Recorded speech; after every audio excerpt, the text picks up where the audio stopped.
Hello, everyone. This week it's just me again. Unfortunately.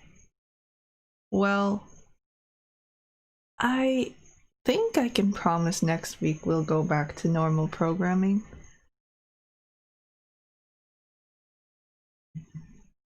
Hello. I say normal programming like this is a TV show.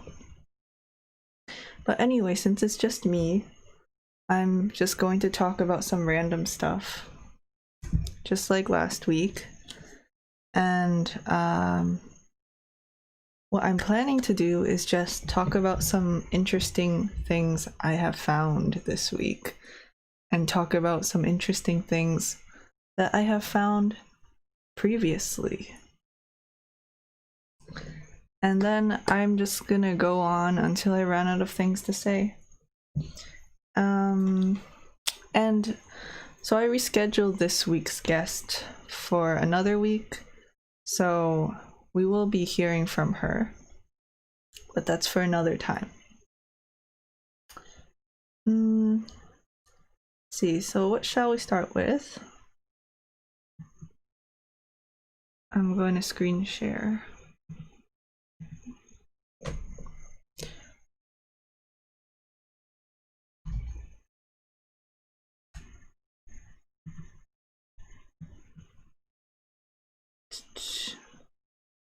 And then I was thinking maybe I can go over how I set up the stream on a MacBook, because that's not a lot of people talk about how to set up a stream on a Mac. That's kind of technical, so I'm gonna probably go through that in the end if there's time.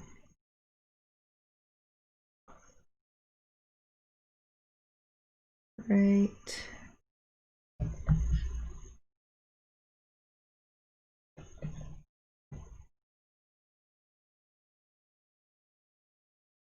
How does screen share look? Hold on. I'm gonna check on my OBS. Oh, okay, it showed up. So I've been doing these Vroid modelings this week.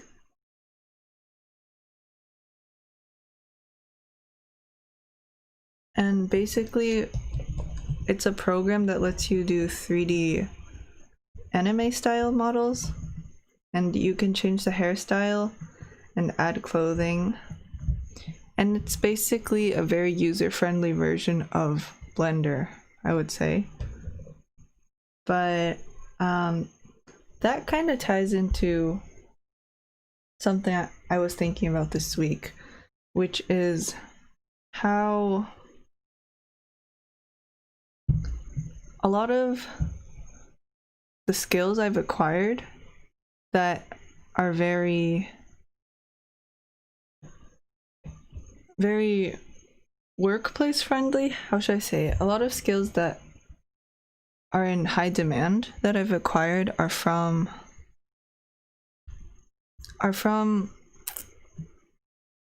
what should I say? Are from doing basically from doing weeb stuff. A lot of the skills I've acquired, because back in the day, of course, nobody teaches you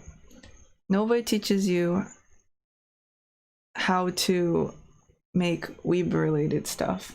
What I mean is, when you like cartoons, or when you like pop culture, or things that aren't taught in school, those things are usually at the forefront of a movement, or those things are usually kind of ahead of their time, I would say.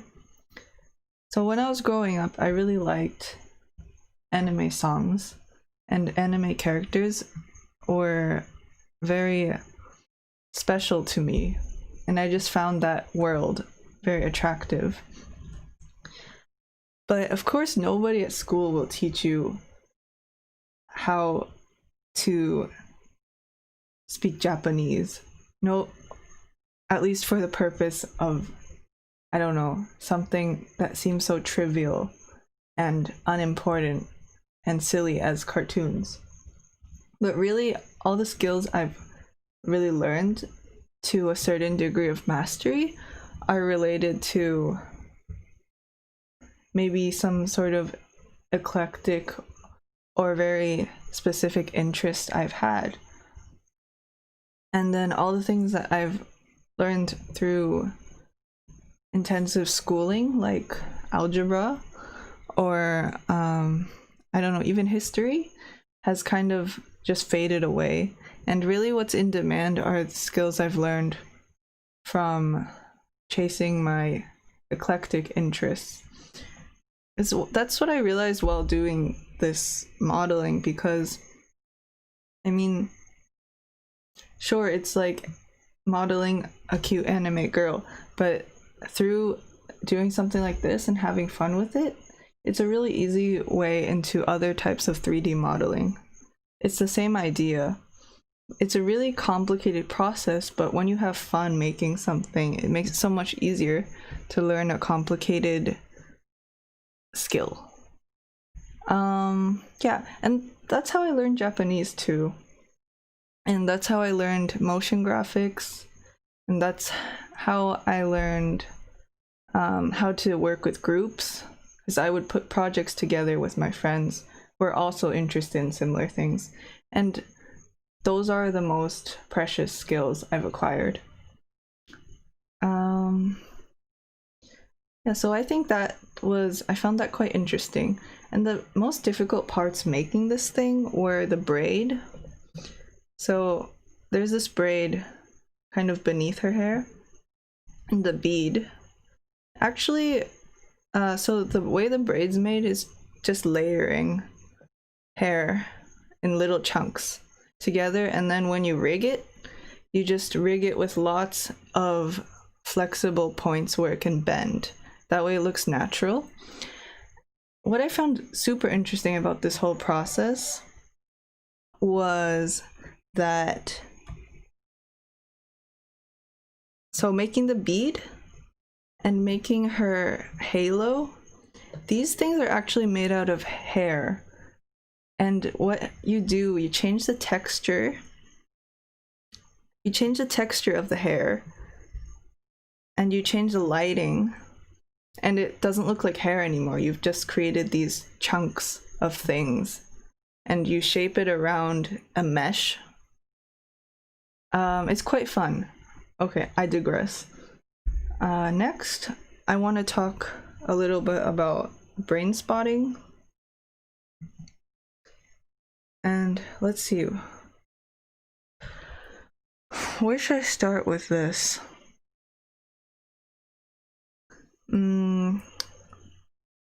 Okay, I think I'll start from thinking about meditation and give a little bit of an explanation about what brain spotting is. Well, brain spotting is it's a technique that some therapists will use during therapy, and I'm bringing this up because this is something my therapist recommends and does a little bit of, and I've just started doing with her, and I thought it was so interesting, so I just wanted to explain it a bit. So I want to start from this this concept in meditation, and then kind of go into brain spotting, because I think it will give my thoughts on it some context.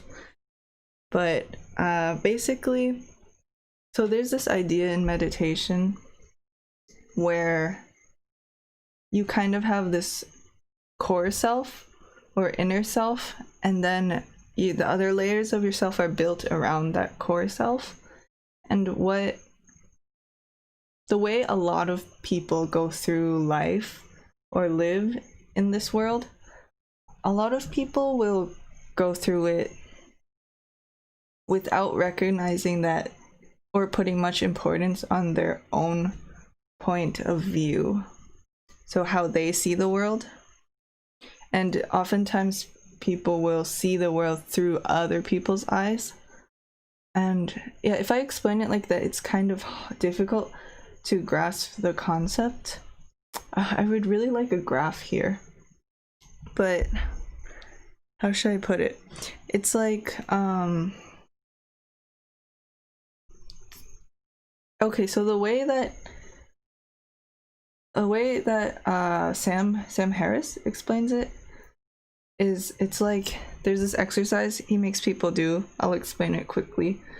But so if you point outwards, can you see me pointing? Yeah. If you point outwards at something and focus your attention on what you're pointing at, your whole world becomes focused on that area, correct?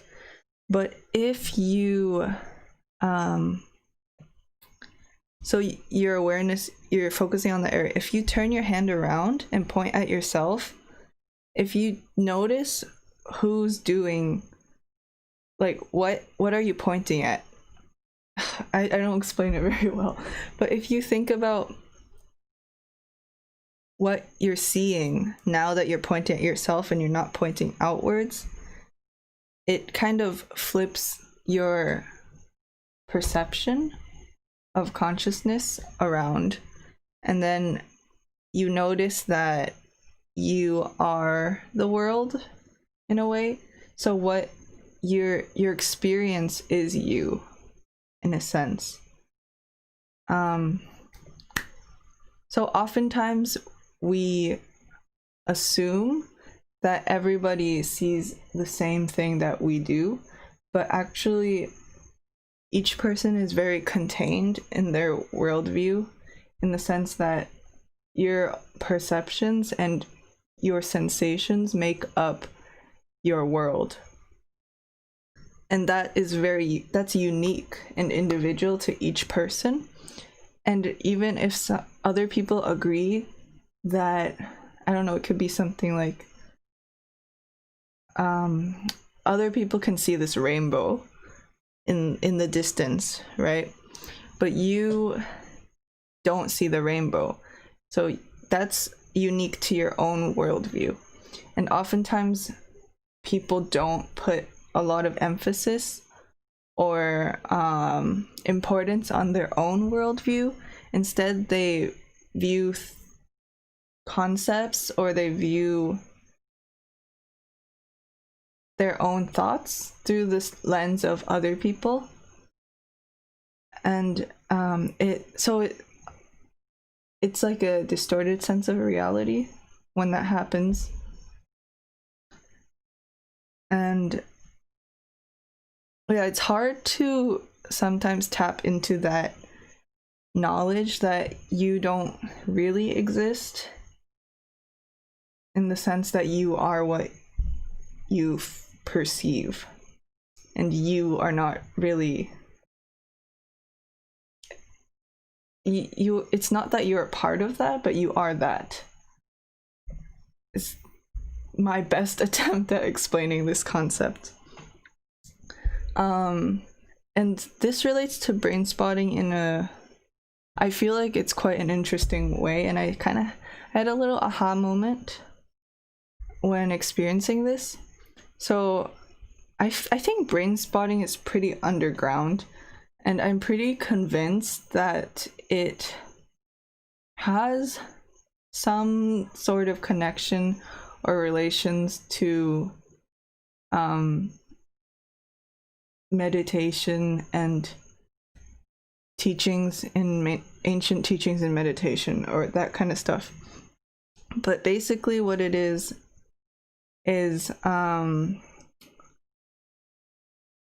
it helps people recognize and locate traumatic memories or very difficult emotions. And what it is basically, if you're working with someone, or if you're doing this with yourself, you have this, I don't know, like a pointer or a stick, and then what you do is you focus on the tip of the pointer. And so you have like a kind of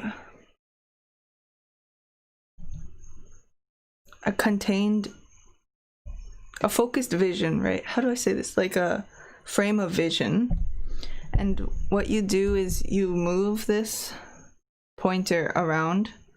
So you go left to right and then up to down. And what you're doing is you decide on something you want to locate or work on processing, and then when you kind of tapped into that feeling or that memory, what you do is you follow the tip of your finger, and when you feel like you're closer to that emotion, you focus on that spot in your field of vision, and then you move left to right and up to down until you find that specific spot. And for some reason, that specific spot in space in your field of vision is it's correlated to that certain part of your brain that's connected to that emotion. And what it does is it opens this file in your brain and helps you go through all the files related to that thing. And I found it so interesting because in theory, it really doesn't sound like it would be very powerful.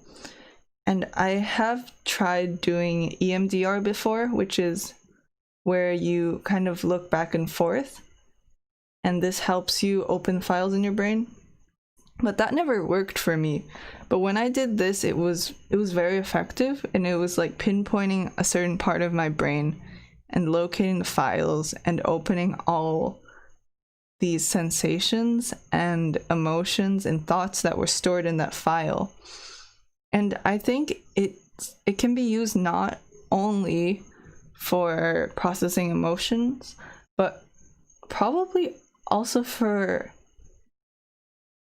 a host of other things, like promoting or boosting your own creativity, or noticing what other people are feeling.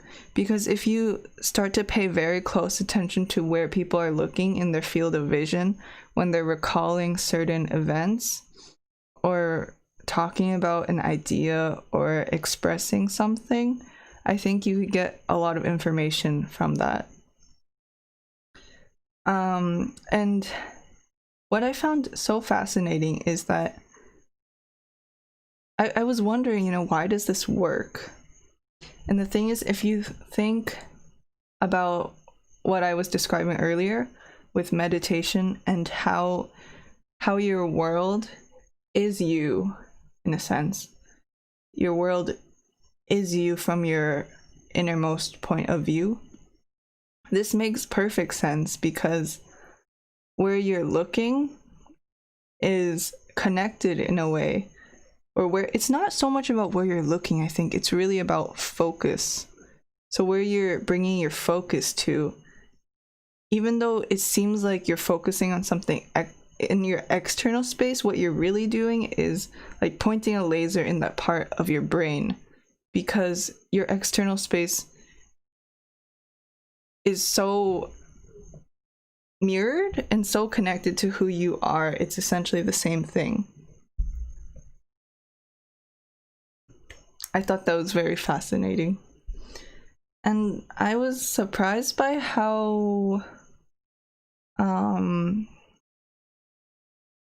under-recognized this concept is. So I was wondering, maybe if it's just something that happens to work with me, or maybe it just hasn't gained that much traction. I'm not sure. I'm curious to see. Okay. I'm still not used to talking a lot and then having a sense of time for how long I've talked. I think that's something I will get more used to eventually. So far, about 20 minutes has passed. So I think that's good. I talk about each thing for 10 minutes. And yeah, those are two things I've been doing this week. And then let's see what else there is. So this is not from this week, but something that I was looking into earlier. So there's this method called the World Cafe method. I was thinking about how I can incorporate some sort of community building into my live stream, and thinking about how I can kind of make my previous guests interact more on my live stream, or encourage viewers to interact. So I was looking into all these kinds of methods about how to promote community in a loving way. Because I feel like sometimes community building is kind of, how do I put it? There's not too much love with or emotion in it. It's more like cold, direct, hard networking, where you're like, what's your job? How old are you? Where did you graduate from? Oh, I have a son who went to that school. Oh. And then you're just like, okay, but what do you want to do with your life? Another person's like, oh, my son's gonna be amazing. He works at NASA. And do you work at NASA? And you're like, no, I just want to know like what your dreams are. I just want to help you reach your dreams, but I guess I don't work at NASA, so I can't contribute anything. I don't want to do that. I guess that's been a lot of my experience with networking, so-called networking. But a lot of people talk about networking and they say they hate that word. And then they will also say networking is just making friends. But if networking really was just making friends, why is it not called making friends? That's something that confuses me to no end. Anyway, let's go on to this method. So, I like this method a lot because it gives me hope in human resources. No, that sounds wrong. Not human resources. Like, it gives me hope that we as people can tap into each other's we can tap into each other's networks and tap into each other's knowledge in a really effective way. And it's not all just up to chance and luck, and that there's some control over that. That it makes me happy to have some control over that. So this is something about related to hosting large groups, and basically it's like a bunch of round tables. And I did this once before I knew about it, when I was in Japan, and it was like a language exchange, and it worked really well. So okay, so let me refresh my memory a little.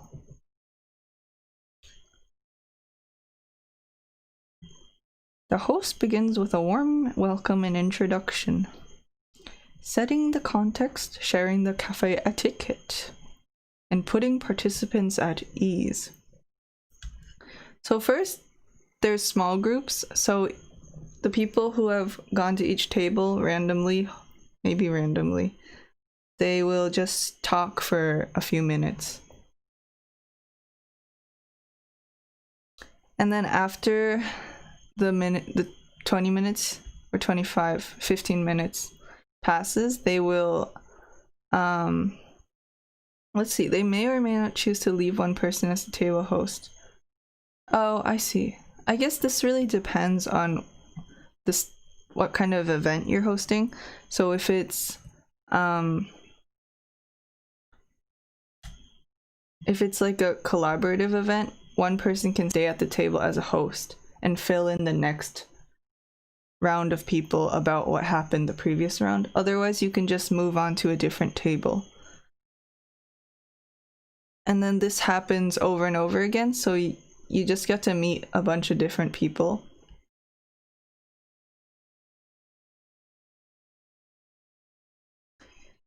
And then each round is prefaced with a question, specially crafted for the specific context. And the same questions can be used for more than one round, or they can build upon each other. So you can really tailor this method to your own liking. And then I feel like the most important part though is after you've broken into the small groups and switched tables a few times, you can share your insights or results with the rest of the group. And yeah, like this is a very, like they say here, this is a very simple process, and it's kind of, I feel like it's pretty intuitive, and I'm sure people have this idea all the time.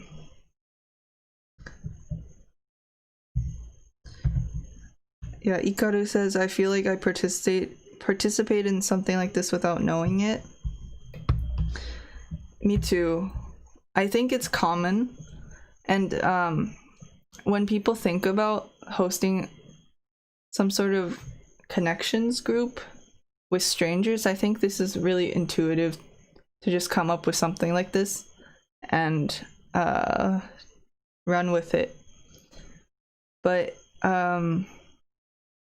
I do think, like they said, it's very difficult to learn the nuances and how to make questions and how to organize everything so it runs really smoothly.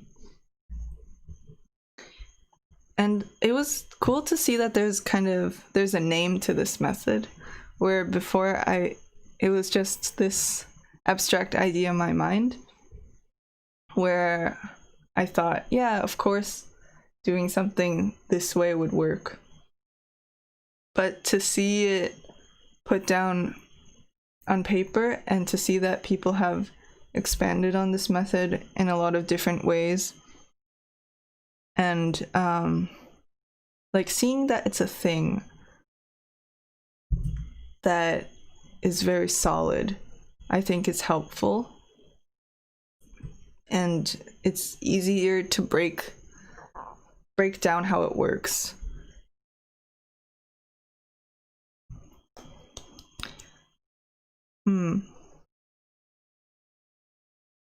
And it's nice because this way I can recognize that some events where this type of method hasn't been implemented, and where it's networking with strangers and it's kind of a big group of people, where something like this hasn't been implemented, a lot of times it hasn't gone very well and been very chaotic and random, which is fine, but not great for efficiency purposes. But where the events I've gone to where this has been implemented, I do think things have just been tidier, and I have been able to find some really, really great relationships from those events.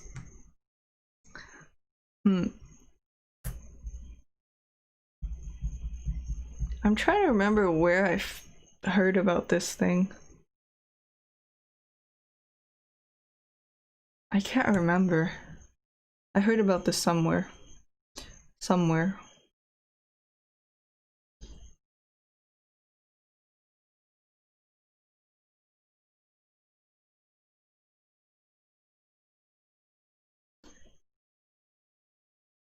But right now, it's like it's not very possible to do something like this in a big group.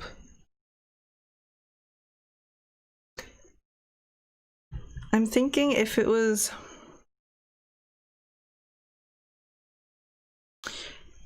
done online, how would that work?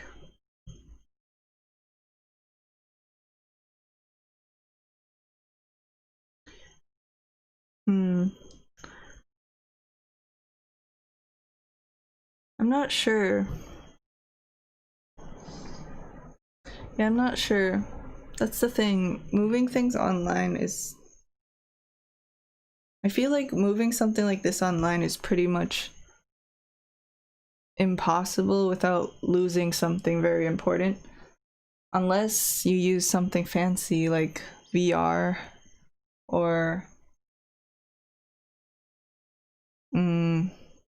I guess VR is the only thing I can think of. Okay. I'm going to move on. This is kind of combination of two things. So, one thing is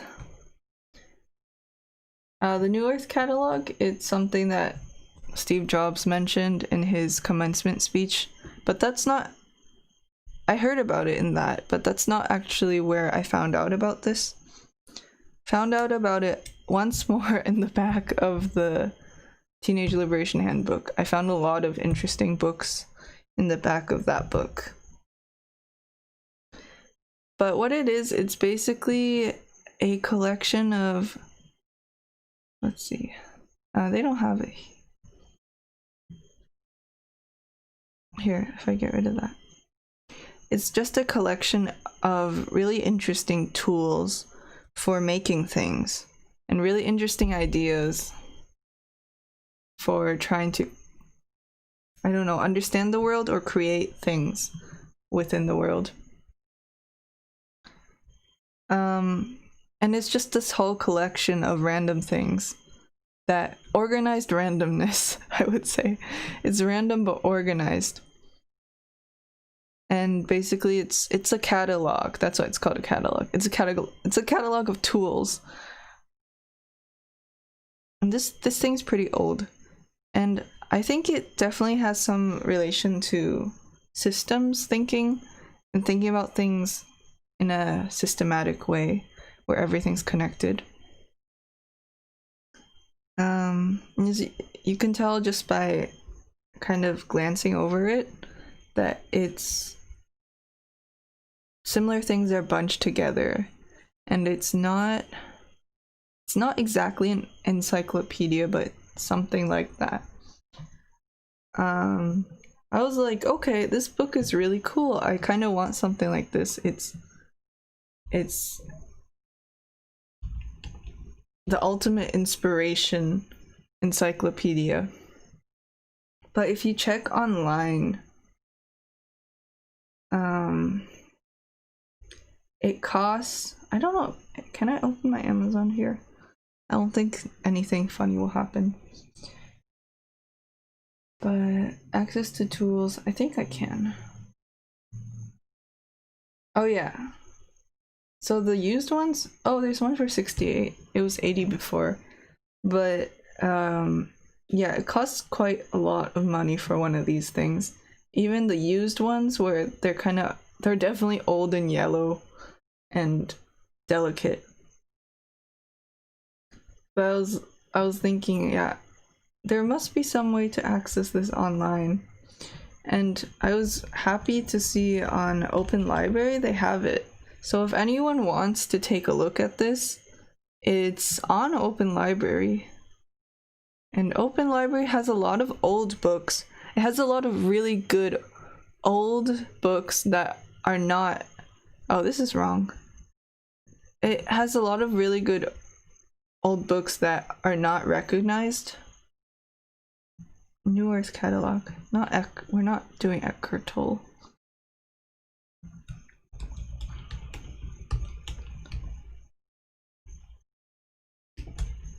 So people tend to assume that just because something is popular, it is just because something's popular, it's good or useful. But that's not always the case. Sometimes the most important things to an individual person are under-recognized, but 10 times more powerful.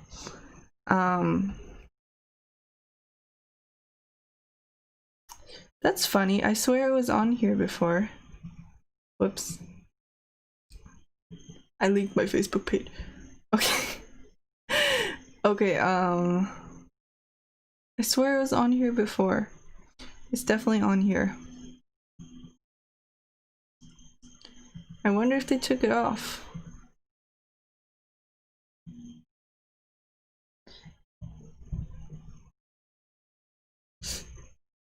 That's funny.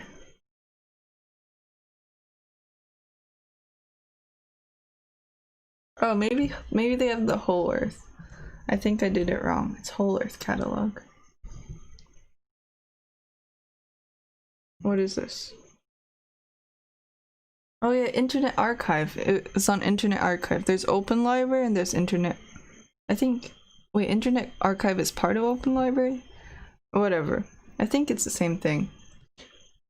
It's the last Whole Earth catalog. Somehow I remembered as New Earth. Sorry, Eckhart Tolle. It's on here, and basically you can go through a really interesting piece of encyclopedia history. So when I was a kid, I was obsessed with the Dewey Decimal System. I don't know why I thought of that, but it kind of gives me the same vibe as this thing, where you're organizing a bunch of stuff into a digestible catalog, and hopefully it can help people find the right tools to achieve their vision or their dreams. And you can see here, back in the day when this was being printed, it was $5. $5. And this thing looks run down. And I absolutely love the design in this. Okay, why don't we just go to the random place? This makes me so happy to see.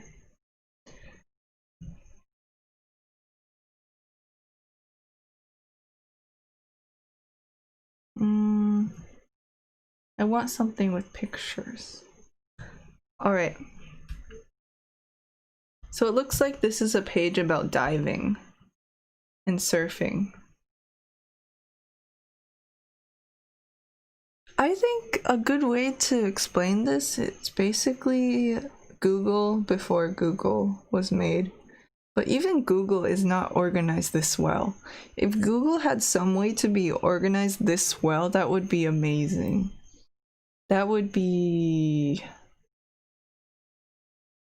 give, I don't know, it would give people a special way to access information. Because I can't tell you how many times I have been looking for a resource, or I've been looking for an idea on Google and I just can't find it. Or I find it, but it takes hours to a month to years until I come across that. And I'm like, oh, that's what I was looking for a long time ago. Just because there's so much information to sort through.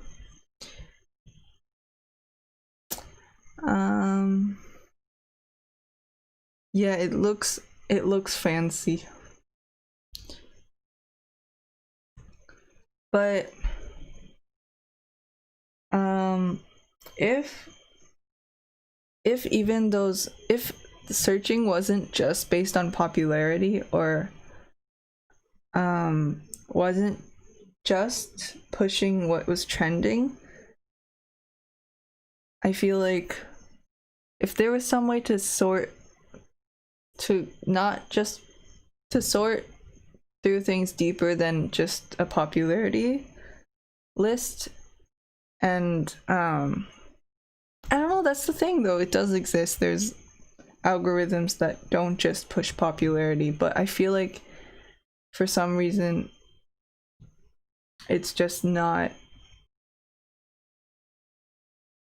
it's difficult to find those under-recognized things that are really what you're looking for.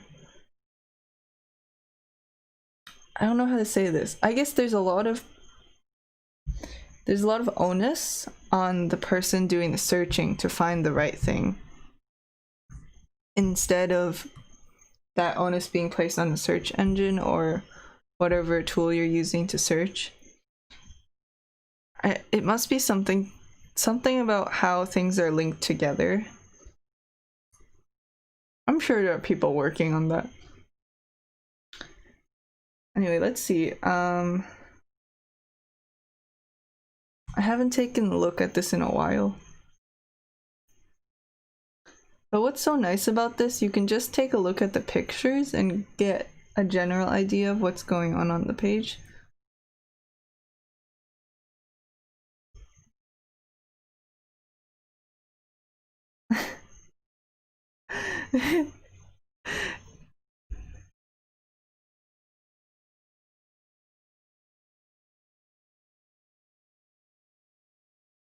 Let's see.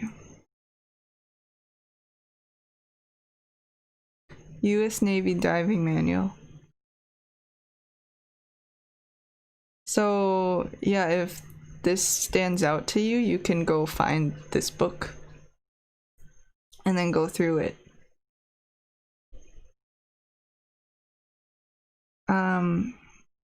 What I love about this is if you have an interest in this topic, so you're like, oh, I really like underwater stuff. I want to know more about underwater stuff. I want to know what's going on there. You can just find this place in the book, read through this, and just get an idea of what it's all about. And then you have such a clear idea of where to move forward from that.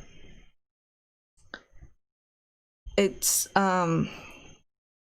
bringing knowledge together, knowledge on a page, where before if it's an idea or something of interest is just in your head, it's just like this nebulous cloud.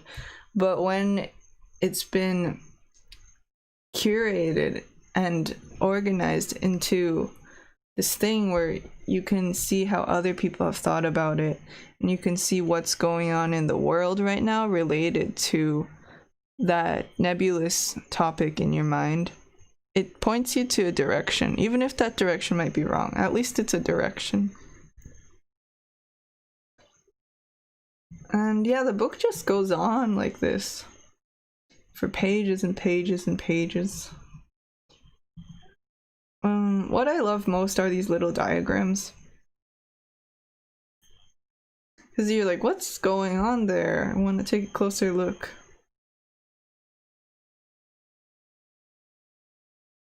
It's really interesting. At these prices, why buy bronze?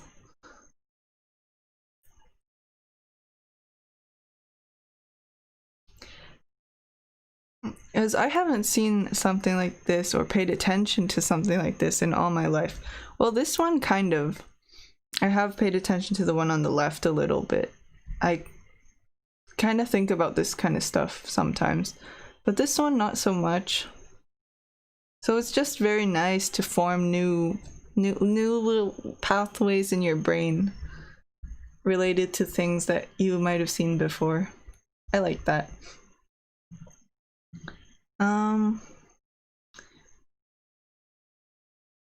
Hand game. It's perfect for generating ideas. Hand game. Interesting. It's a gambling game? Okay. That's cool. And then at the end of the book, I wonder if they have it. Maybe not. The back cover. Oh, I think this is a different one than the one Steve Jobs mentioned.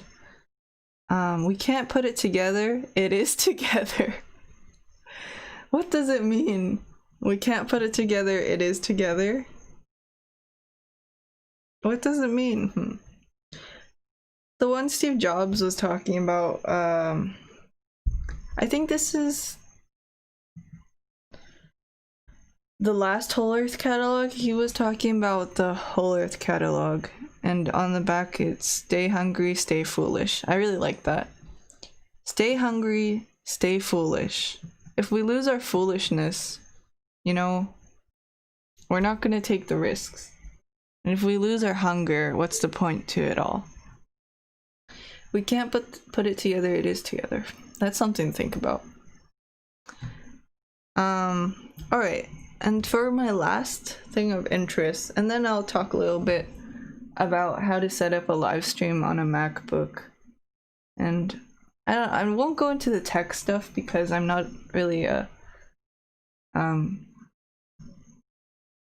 like hardware fanatic, but I'll just talk about some things that are difficult when putting it together and things to pay attention to, just because it might be of interest more than being a tutorial. I just want to mention it. I might make a tutorial on it later. Okay, last thing is I've been looking through some apps recently for my work, and one app that I came across that's pretty interesting is called Slowly. Connect to the world. And I thought it's kind of related to the other stuff I've been talking about. We are all one, everything is. Dab. Okay. I think I set up the chat to work on the live stream, but I think I only set it up for the interview room. So when I'm talking to someone else, when it's just me, I think I forgot to put the chat there. But I'll have it there next time. Why the dab though? We are all one, everything is. I don't know how to do a proper dab. I know there's a proper way to dab.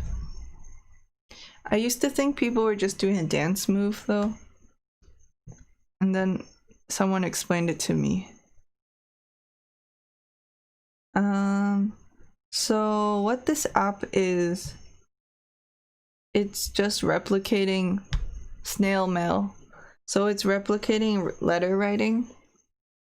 Back in the day when letter writing was a thing. Nowadays the young people don't write letters. They don't even communicate properly. They use the internets. They use Google. But you know, remember back in the day when you had to write out a letter and then put a stamp on it and mail it, and they would take a few weeks to arrive at your friend's house, and then you would wait in anticipation and wonder if they were writing a letter back to you.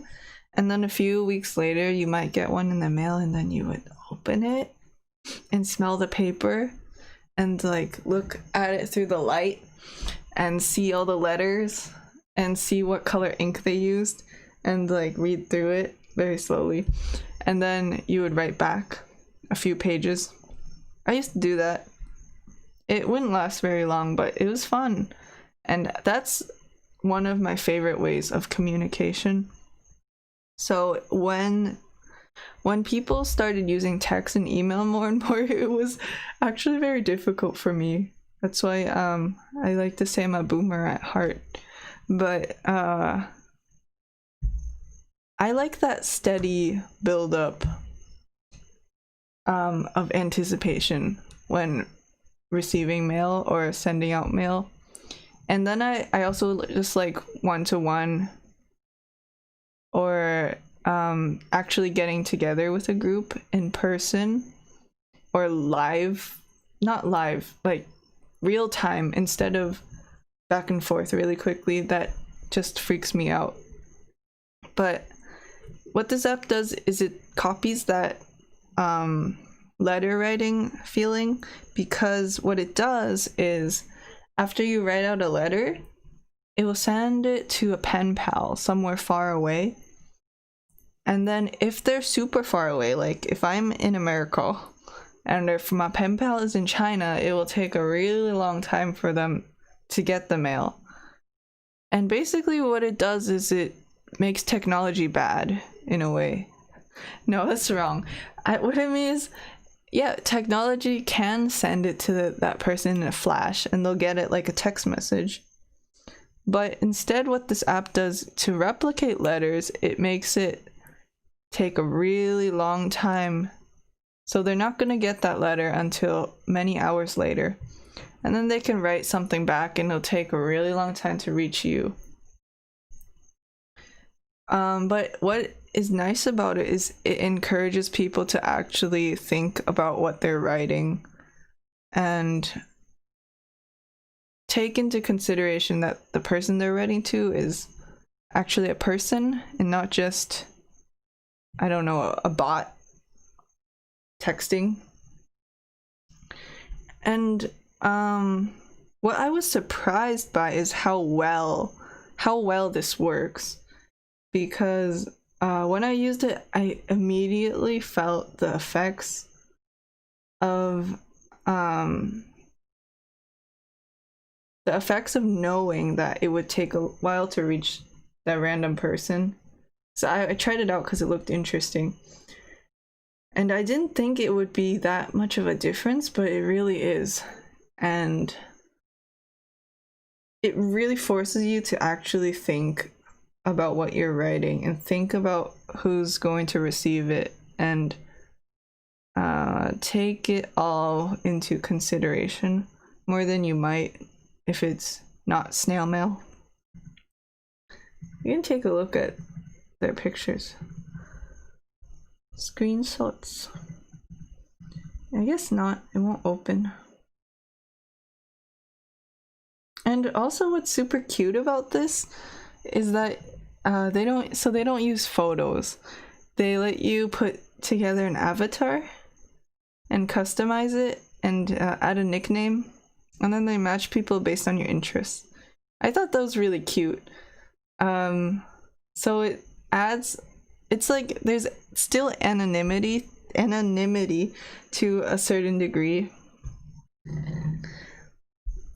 There's still anonymity to a certain degree, but at the same time there's this feeling of wanting to have a deeper connection with someone because you're actually acknowledging that, I don't know how to put this into words,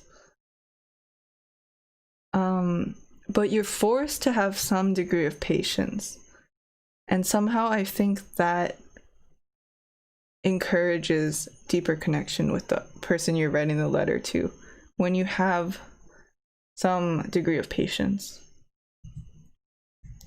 And it's kind of like how I've been thinking about this a lot this week too, with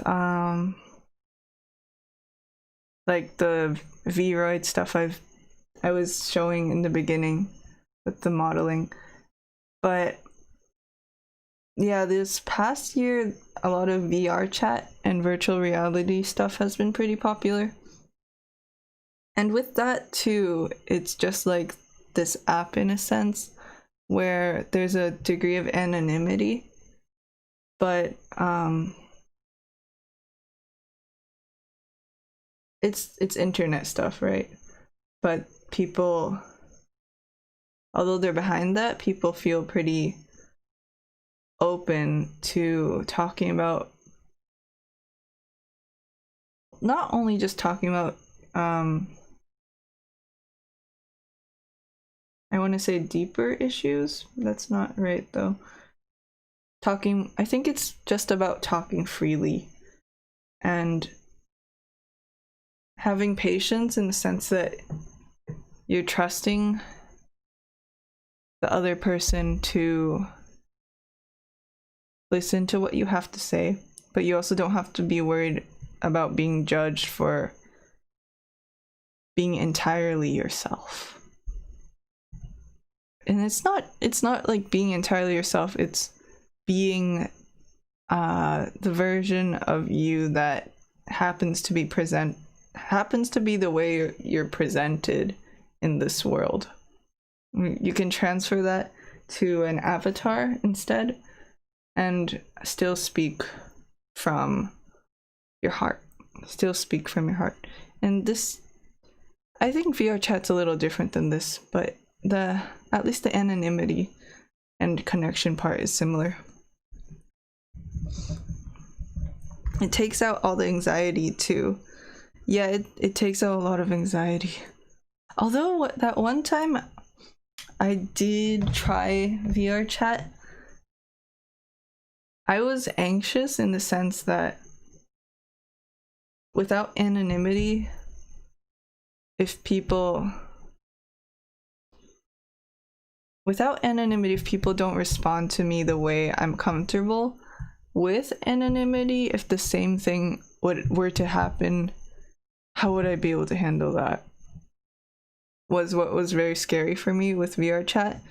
But the thing that happens is that, okay, that's just a thought, but once you actually try it, even if you make a mistake, it's much more forgiving. Or if you don't present the way you think is true to yourself, it's much more forgiving when you have yourself embodied in an avatar instead of,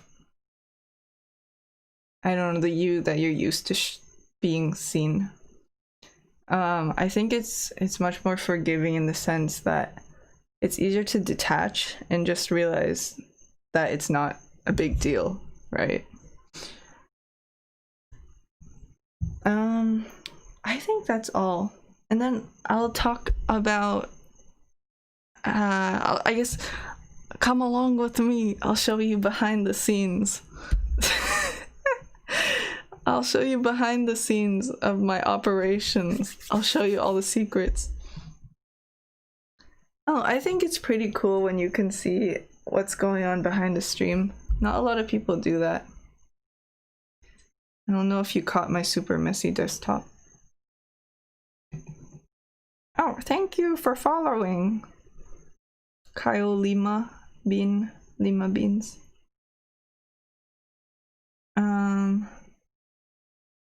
Okay, so here's where I can switch the screens. And we have here and the infinity screen, which is what happens in this kind of program. The infinity screen occurs. And so if I click on here, we'll switch to the title screen.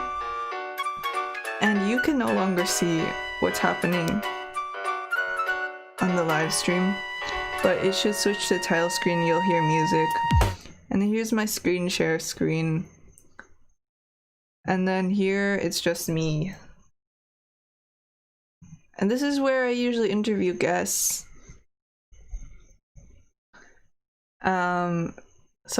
This is just an overlay, and then when I'm in the Discord, it will have the usual Discord 2-camera setup. And the overlay just covers the borders of the camera setup. And so it makes it look fancy schmancy. And then there's the end screen with music. Okay, I'll go back here. Let's see. So I want to talk about some difficulties here. The most annoying thing about having a Mac is that if it's not digital art related, a Mac is pretty much a useless, beautiful piece of equipment that you can just stare at and stroke and admire how smooth the surface is and admire how thin and beautiful it is. If it's not digital art related, it's pretty much useless because nothing is supported on it. All the interesting programs people have created that can do fun things with your computer and turn it into a super machine to help you learn things and to help you execute your ideas for free, all those free programs are pretty much useless on a Mac. Because if someone makes something for free, they wanna make sure they want to make sure the highest amount of people will be able to use that free resource. And of course they're gonna make it for Windows in that case. Yeah, plus the Mac is expensive as hell. Because it's like a status symbol. Apple is a status symbol. But, yeah, they want to make it for Windows so that people can use this thing that they've put all their sweat and tears into for free. They're not going to make it for a Mac. So, when you're doing an interview on another program, because you can't do an interview through Streamlabs, which is this program I'm using and showing you, and I showed you earlier. When you do a recording in a different program, the audio is complicated. Because what happens to the audio, so right now I'm talking through my microphone, which is the sole input, but when you're doing an interview, you have to put into consideration the other person's audio. Thank you for the subscription. You have to put into consideration the other person's audio. And that means you have to record the audio as it's happening, or input the audio as it's happening on your computer in real time. And what's complicated about this is you need a program that can just listen to the audio as it's happening on your computer, which is okay. Yeah, there are programs that will do that for your MacBook that are free. So far, so good. The tricky part is that you need to be able to listen to what's going on in the interview as the audio is being sent to your streaming program. But Discord, which is what I use to do interviews, Discord can only do one thing at a time. So Discord cannot send the audio as it's occurring in Discord to my streaming program and send it to my earphones at the same time. So at that point, it's a choice between sending it to the streaming program and not being able to hear my interviewee, which of course is not good, because then I can't conduct an interview if I can't hear what they're saying, or to just listen to my interviewee and talk through Discord, but not have it sent to the stream, which is also not good, because then the stream can't hear it. And on a Windows computer, there's a very special program for this that is super nice. You download it for free. It's called Voicemeeter Banana. And what it does, it lets you internally route all of your audio so that it can be sent to multiple streams at once, and it can be sent to different programs. Therefore, you can make it so that it's being sent to your headphones and being sent to the streaming program at the same time. So all problems are fixed. However, this service is not available on a Mac. So that's a problem. And also, all the services that are similar to Voicemeeter Banana on a Mac are obsolete, and the ones that work are very limited in capabilities. So pretty much useless. And the ones that do work, you have to pay for them. So after it was open source, and after they figured out how to get it to work really well, they just made it so you have to pay for it. So I messed around with this for so long, trying to figure out a workaround so that I can listen to my interviewee and stream it at the same time. But after much frustration and many tears, I gave up and just bought the software. I borrowed some money and bought the software that will let me reroute my internal audio streams, or whatever they're called, channels. And that thing's called Sound Siphon. I can show you how it works. Hopefully, my computer. My desktop is really messy.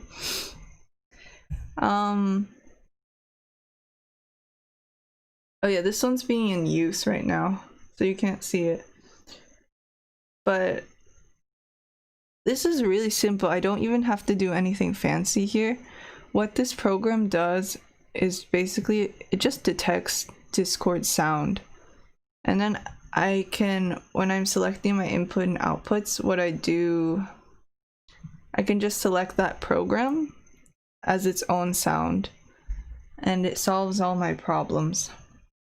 Because here, wait, I'll have to switch back to screen sharing. Right here, I have Discord audio, and that's the program.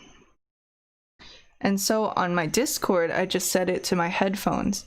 So the output is my headphones. I can listen to what's going on in the interview. And at the same time, my computer is automatically, or not automatically, well, because I set Sound Siphon to listen to Discord, it's also listening to Discord at the same time as I'm listening to Discord. And all my problems are solved, and it's magical. And I guess the other stuff is, what might be interesting is the logo design. I love putting together just random things and working on random things when putting together a project. So yeah, I did the logo. I found a free font.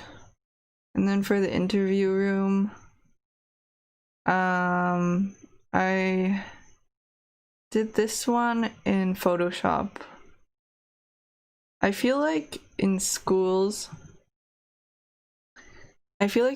should require, it should be required for schools to have the entire Adobe suite, because it's also cheaper for students. But that is probably one of the best things that exists for people who like to do creative things. The whole Adobe suite. I think I've used more than half of the programs on there, and each one of them is amazing and great. I was very lucky because I started using Adobe stuff when one of my friends from back in the day, they were trying to do these videos and they needed some help on editing. So they were like, help me, I'll show you how to download this thing. And so this is why I just can't be against, well, I guess I'm not allowed to say it outright, but I can't be 100% against acquiring things for free. I know some people are, but when you're a kid, a lot of times, like I said earlier, there are some ideas where they're kind of okay, this sentence is wrong. There's some things where kids will be ahead of their time, be able to recognize that something is important far before the teachers at a school or the adults in their life will recognize the importance of it. And for me, video editing was one of those things. And if I hadn't acquired that program and started using it, I think my understanding of video editing right now would be very different. Or my ability to use programs would be pretty drastically different too. Because I learned so much from using that software. So I download After Effects. I learned so much from using that software, and after you learn one software pretty well, it's so easy to apply your knowledge with other stuff. That's one really important thing I learned from learning After Effects, was how easy it is to transfer knowledge from one program to another. And I feel like it's easier to just be at rest and put your mind at ease when you realize that getting good at one thing will transfer to other things. So even if what you're doing may not seem so important or special, if you're enjoying learning it and learning at a really rapid pace, don't worry, because that can easily be used for other stuff. And okay, that's all I've got for today. Thank you for watching. Thank you for participating in this brief moment of time. Shall we do a bow? Why did I bow? Yeah, Adobe nails the transferability so well. Exactly. That's why Adobe is so awesome too, because it's, of course, it's not just for Adobe. Once you learn one Adobe program, you can do non-related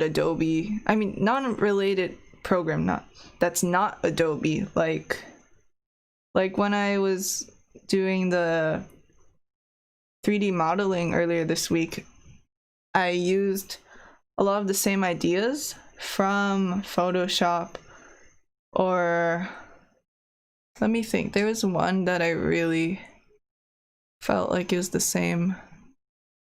Oh yeah, like Adobe Animate from the animation software.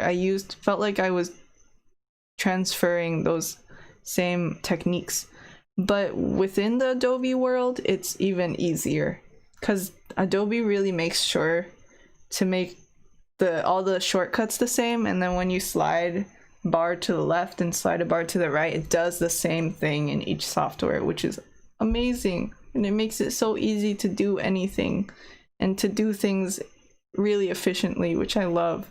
So I love getting the idea from here to out there as fast, as efficient as possible without losing the quality. It makes me happy when I can do that. And of course that takes practice. Yeah. So next week I will have, hopefully, I'm crossing my fingers, I'm gonna remind this person as soon as I can about this, really crossing my fingers. So I'm gonna have a singer on who's an unschooler, and she does singing. She recently released an album. I'll just say she's called Lacey Harmon, and she'll be on next week. And the week after that, I will have someone who dropped out of college, and she's teaching English and doing writing, and she cares a lot about social inclusion, I think. I will have her on. And after that, I don't have anybody else scheduled. So I'm gonna work on finding some more peoples. And trying to schedule some peoples in. And yeah, pretty much that's what I have planned for now. And yeah, it's been good talking again. Hoping next week we're gonna return to typical programming, and I will see you then, hopefully. Okay, see you all. And I'll probably edit this one because I leaked some information and I'm paranoid about that all the time. Even as soon as I leak something, I'm super paranoid I'll get spammed. I don't know if that will be the case, but better safe than sorry. And it only takes a few minutes to edit it out, because who knows, this whole thing might explode the next day and then all my information will be leaked.